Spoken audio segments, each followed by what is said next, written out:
Wacana PSM Makassar untuk menjamu Persija Jakarta di Stadion B.J. Habibie Kota Parepare dipastikan tak bisa terwujud. Manajemen PSM pun akhirnya memilih stadion di Stadion Kapten Iwayan Dipta untuk laga kontra Macan Kemayoran.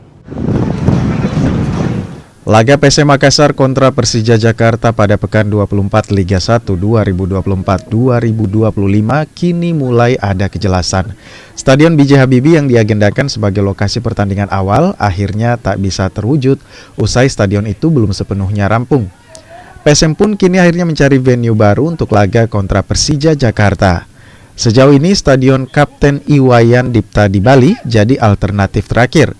Bali dipilih setelah Stadion Segeri yang jadi target awal tak dapat izin dari pemerintah daerah setempat. Pasukan Ramang masih harus menjadi tim musafir di putaran kedua Liga 1. Stadion Batakan di Balikpapan, Kalimantan Timur yang sempat digunakan PSM Makassar terkendala LED. Selama ini PSM Makassar meminjam LED milik Borneo FC. Tim Liputan.